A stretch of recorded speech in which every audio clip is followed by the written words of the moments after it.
Ito po si Chis Escudero.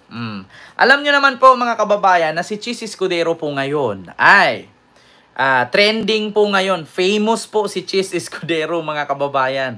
Ano bang nangyari kay Chis? Kasi ganito mga kababayan, meron kasing issue si Chis Escudero na patungkol dito sa kanyang bicameral budget, no, o BICAM 2025 budget na meron daw insertion, no, yung 142 billion. Ang sabi nga ni Chis, hindi lang daw 142 billion, umaabot ito ng 600 billion.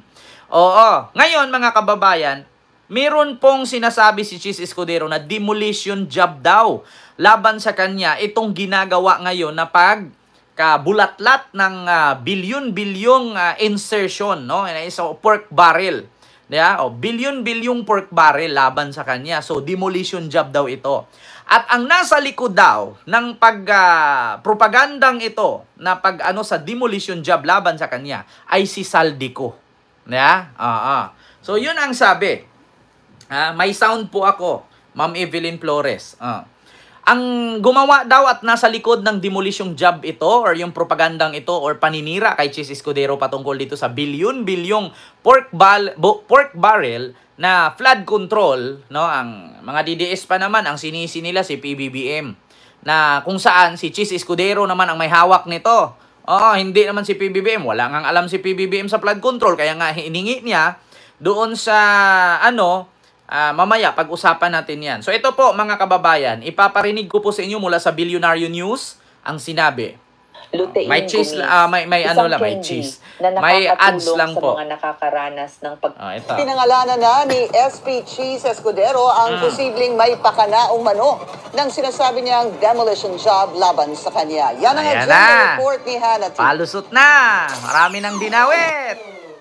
May suspetsya na si SP Chis sa umano'y nasa likod ng demolition job laban sa kanya.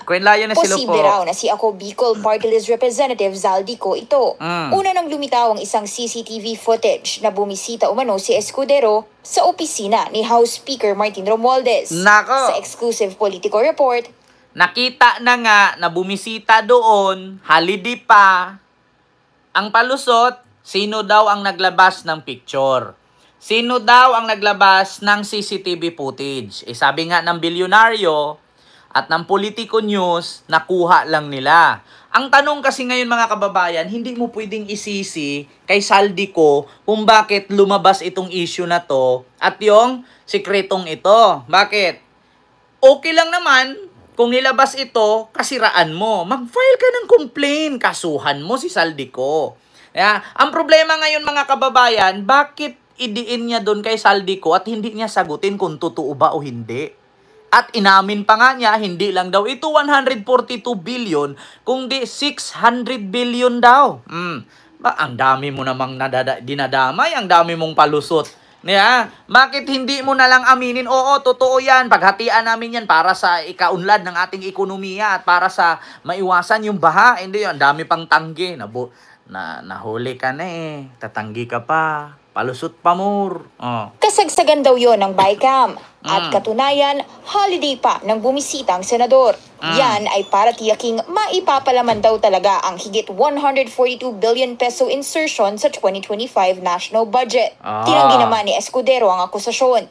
Agarang buwelta ng senador sa isang panayam, it's easy to do a 1+1 at foolishness will catch up. Dahil matapos ang kasagsagan ng budget issues, wala naman daw tinanggal na sino man sa Senado, kundi sa House of Representatives. Ngayon, pagkatapos daw ng pirmahan ng budget, wala naman daw tinanggal sa Senado. Ang may tinanggal lang daw si Saldico. So, porkit ba tinanggal si Saldico doon sa Congress bilang miyembro ng whatsoever, kung anong posisyon niya dyan sa Congress, siya na agad? Naku, baka naman Chis Escudero, baka mabaliktad ka nito at ikaw ang ayoko na magsalita. Diba? Ang daming kaek-ekan. Wala ka pa namang sigurong sure na si Saldico ang nasa likod ng demolition job na ito.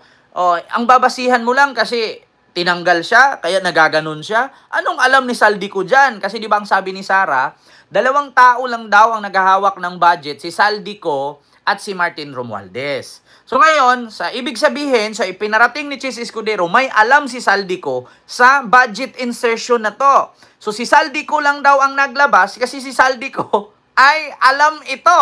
So ibig sabihin, totoo. O bakit mo pag-initan si Saldico? Asan ang proof mo? O ito, pakinggan nyo. Si Saldico nga ba? Yeah? Si Saldico nga ba ang naglabas nito o may nakasilip na iba? Pinatanggal umano si Ko bilang House Appropriations Committee Chair. Sinusubukan pa ng Bilyonaryo News Channel kumuha ng reaksyon mula kay Ko. Pero base sa House Records, December 2024 nang magsumite siya ng resignation letter kay Speaker Romualdez dahil sa umano'y health concerns. Kung si Saldico, alam niya itong budget na ito na inherit ni Chis or isiningit, December 2024 pa lang, nag-resign na si Saldico kasi nga may sakit. Diba? So, bakit ngayon, paano malaman ni Saldico ito na may insertion ganito? Nag-resign na nga. Yeah? Israel Astorga Obispo, maraming salamat po sa yung super chat. Ayan. I only have one sibling left there in the Philippines but I strongly advise them don't vote anymore. It's useless. It's so sad. Nakakaawa ang Pilipinos. Diba? Kaya sa totoo lang mga kababayan, nag-resign si Saldico December 2024. Pinirmahan ang budget December 30. Pumunta ka doon, holiday, 30. 24 pa lang, nag-resign na si Saldico. Na ring sinabi ni SP Cheese na hindi lang 142 billion ang realignments sa 2025 budget, kundi pumapalo ng lagpas 600 billion pesos. Diba? Ang isda nahuhuli sa bunganga, hindi sa buntot. Hindi lang daw pala ito 142 billion, kundi mahigit kumulang 600 billion. Nako po. Diyos mio mga kababayan. Sumakit na nga yung ulo ng Pilipino na bayaran ng ating tax yung 142 billion, hindi lang pala ito 142, kundi 600 billion pa. Patay, kambata ka. Kita nyo mga kababayan? Hindi lang 100, kundi 600. Inamin na niya.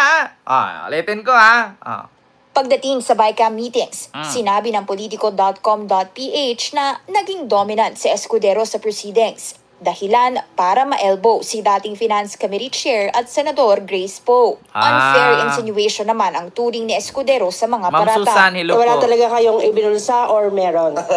Wala. Kaya nga, gaya ng sinabi, gaya nga ng unang tanong kanina. Ayan na naman kayo, tatanungin niyo ako ng ganyan tanong, tapos i-quote niyo ako ng base sa tanong ninyo. I think that's an unfair thing to do, quite frankly.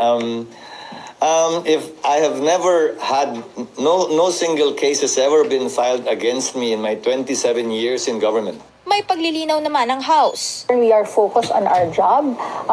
The House's job is to advocate for and pass laws and not start any black propaganda against anyone. Hindi direktang tinanggi ni Attorney Princess Abante ang akusasyon. Pero anya, wala pa siyang info sa issue. Mapa-House man o Senado, may nagmamaniobra raw ng demolition job at may nagsisingit ng questionable budget. Diba? Mapasinado man or mapakamara, may sumisingit pa rin. Yan po yung tinatawag na pork barrel. Ang tanong mga kababayan, kapag sana okay na, 'di ba? Na-budgetan na yung ganito, na-meetingan na, okay na tong budget na to, okay na yung budget na yan, wag na dapat yung kakaltas-kaltasan pa, babaguhin nyo pa. Tapos pagdating sa huli, nagkapalpak-palpak, 'di ba? Sinong sisihin? Si PBBM na hindi naman alam ni PBBM kasi ang alam niya sa meeting, okay na. Tapos pipirmahan niya sa dulo, hindi na naman niya isa-isahin yan. Kakapal-kapal nung papel Kakapal-kapal nung BICAM libro, ang kapal nun. Sa tingin ninyo, isa-isahin niyo ni BBM, matatapos niya yun sa isang araw lang? Malamang pagdating nung katapusan nun, pipirma agad yun. Pagpirma niya, tapos. Tapos kapag may mangyari, kapalpakan, katulad niyan, flood control, si PBBM ang sinisi, nang hindi naman alam ni PBBM yan kasi nga sumisingit. Ganyan ang sakit nito, ganyan ang sakit nito mga politician dito sa Pilipinas. May mga hocus-pocus, yung may magic-magic, di ba? Alam nyo yung okay na, napagmitingan na, napagsabihan niya. Tapos kukontsabahin mo ngayon, yung nandoon sa baba na naghahawak ng libro na, isingit mo to, kasi pipirma si PBBM, pak! Paglagay niya ng sign, pagpirma niyan, automatic, nabibigyan ka kasi siningit mo eh. Yeah? Shoni Tavada, maraming salamat po sa yung super sticker. Thank you so much. Di ba? Ito, example ko sa inyo. Ano ba ibig sabihin ng singit-singit? Ganito yan. Alam mo, pag nag-apply ka bilang seaman, kapag ikaw seaman, gusto mong sumampa sa barko. Pag sumampa ka sa barko, kailangan kumuha ka ng solas, kumuha ka ng lahat ng requirements nila, tapos training. Pag nakumpleto mo lahat yan, hahanap ka ng backer. Tapos pag nakakuha ka ng backer, ang gagawin doon, bigyan mo ng padulas para yung pila na yon isisingit ka. Ganyan ang nangyari. Parang nag-apply ka lang at sasampa ka sa barko para kang seaman. Di ba? Yan minsan may mga ganyang pangyayari. May mga senaryong ganyan pag nag-seaman ka. Pag sumampa ka ng barko. Kaya may mga singit-singit. Tapos bigyan mo ng padulas para mauna ka sa pila. Na instead, panghuli ka, bigla kang isingit kasi may padulas. Ganyan mga kababayan. Tama ba ako? Sino po dyan may mga kamag-anak diyang seaman? Mali po ba ako? Hindi porket graduate ka ng seaman at cum laude ka, pagiging seaman, ay makakasampa ka kaagad. Hindi po. May mga pasingit-singit po sa seaman. May mga padulas-padulas po dyan. Kahit kumpleto ka pa sa papel, kahit kumpleto ka sa trainings, kahit may experience ka dito sa local, kailangan mo pa rin ng padulas dyan. Kasi kung wala kang padulas, hindi ka makasampa. Totoo po yan, Sir Kent. Anak ko po. Di ba, Ma'am Jana Calunya? Totoo yan. Alam nyo, sa pagsampa sa barko, kahit kumpleto ka ng requirements, gagastos ka pa lang ng 100 plus, 150, correct me if I'm wrong, 100 to 200K. Yan ang magagastos mo. Kasi kailangan mong padulas dun eh. Kasi hindi porkit tatay mo, seaman noon. Hindi, walang ganon. May mga ganyan. Tama ba ako? Ito na, mga kababayan. Speaking dyan, continue natin. Ito na nga. Ibibigay na kay PBBM ang listahan ng flood control project. Nako po, kabahan na si Chis Escudero dito. Nakapagbuo sila sa mga politiko. Handa na ang DPWH na ibigay ang listahan ng lahat ng flood control projects ng gobyerno para mabusisi ng Pangulo. Pero tingin ni DPWH Secretary Manny Bonoan, dapat ding masilip ang mga proyekto ng mga dating administrasyon. Narito ang agenda report ni Ivy Reyes. Diba? Alinsunod sa utos at patama na rin ng Pangulo sa maumunoy sa buwatan ng mga kontratista sa flood control projects, isusumite na sa susunod na linggo ng DPWH ang listahan ng halos 10,000 flood control projects mula simula ng Marcos Jr. administration. Marami po kasing flood control projects na nasagawa na po nung mga nakaraan na administrasyon. Ito po yung tinitiyak namin na kung nandiyan dyan pa po ba yung mga dating flood control projects. Kasi marami pong bagyo at mga floods na dumaan na po rito sa mga... narinig nyo? Marami ng flood control na naipagawa sa nakaraang administrasyon or kay Digong. Ang tanong ngayon mga kababayan, nandyan pa ba? So kung wala na yung flood control na yan, ibig sabihin lahat ng ginamit na materialis doon substandard. Ilang taon ba magtagal ang flood control project na yan? Kasi isang ano yan eh. Katulad ng dumaan ako ng, correct me if I'm wrong, saan ba yan? Marikina ba yan? Pasig. Merong tulay dyan sa Pasig. Alam niyo yung may malaking tao na nakatayo, silver, ang tawag doon? Paki-comment ka mga kababayan dyan sa Pasig. May taong nakatayo. Drainage system. Yan yung flood control, no, na drainage system. Siniminto yan eh. 'Di ba? Kaya mga kababayan, yung may malaking taong nakatayo diyan na rebulto sa may Pasig, maraming drainage system diyan, na minomonitor yung tubig at saka hindi makakalusot yung basura kasi may screen. Kaya sa totoo lang mga kababayan, ibig sabihin kung wala na yung mga luma na flood control project ng nakaraang administrasyon ni Duterte, ibig sabihin, may hocus-pocus na naman. Itayo mo ngayon, after 5 years, mawawala na. Marikina po yun. Sa Marikina ba yan? Sa Bridgetown? May malaking ano dyan drainage system. Dyan sa ilog, Marikina ba yan? Patawid ng Pasig, dyan sa may Bridgetown, yung malaking tao. Di ba? Yung may malaking rebulto dyan na kulay silver. Laki ng ano dyan. Flood control. So, ibig sabihin, river monitor. So, ibig sabihin, kung mawawala yan, ibig sabihin, substandard ang kagamitan. Victor statue. Ayan. Sa Bridgetown. Sabi ni Ma'am Emeline Pinto. Di ba? Ito pa kung nandyan pa daw, yung mga dating flood control project, maganda, sabi ni Bunuan. Ito nung nakaraang administrasyon. Sa tingin ng DPWH, natugon na naman ng mga proyekto ang layunin nila. Pero may isa raw problema ang ahensya na binana pa nila mula sa mga dumaang administrasyon. Noong pumasok kami dito sa administrasyon nito, napansin po namin na yung mga riverbeds po, yung sa Pasig ng dinadaanan ng tubig, mababaw na po. I think for the last... Kaya mababaw siya, mga kababayan, yung mga ilog, kahit magtayo ka ng dike dyan, mega dike, yung gilid ng ilog, yung dadaanan ng tubig, yung gilid, di ba sinisimento nila? Kasi may mga bahay yan yung gilid. Katulad dyan, punta ka ng San Juan, papuntang Kalintong, Mandaluyong, yung gilid niya ng ilog, nakasimento lahat yan. Sa Davao, walang ganyan. Nakasimento lahat yan. Alam nyo kung bakit tumataas ang tubig, dumadami ang burak. Kasi minsan, hindi lang po burak ang nakakapagpadami dyan, mga kababayan, kundi pati basura. Sakit din po mismo ng mga nakatirang malapit sa ilog, iwasan nyo po magtapon ng basura. Kasi kapag magtapon kayo ng basura dyan, hindi po yun nabubulok. Isang araw magtapon ka ng 1 tonelada, sa loob ng 5 taon kung everyday 1 tonelada, pupuno yun. Tapos ang idadahilan mo, burak. Hindi po yun burak. Hindi po tumutubo ang burak Ang tumutubo po yung basura. Ngayon, pasalamat nga tayo kay Ramon Ang na kahit hindi siya politician, tumutulong siya na kukutkutin yung mga burak, kinukuha niya. Pinapalalim niya, kinukuha ni Ramon ang burak para lumalim ang tubig, hindi umapaw. Actually, mga kababayan, tama po ito. Yung mga gilid ng ilog, umaangat ang tubig, dumadami ang burak. Hindi po iburak ang dumadami, mga kababayan, kundi basura. Dapat tayo mga Pilipino, magkaroon po tayo ng disiplina. Kasi pagdating ng sakuna, isisi natin sa gobyerno, which is tayo naman po ang gumawa ng mali. Hindi po ang gobyerno. Ang gobyerno, naghahanap ng solusyon. Kung tayo mismong tao, hindi marunong magdisiplina sa sarili, tayo din po ang magmamana ng baha na yan. Bakit ko nasabing si Ramon Ang? Ito po yung project ni Ramon Ang, mga kababayan.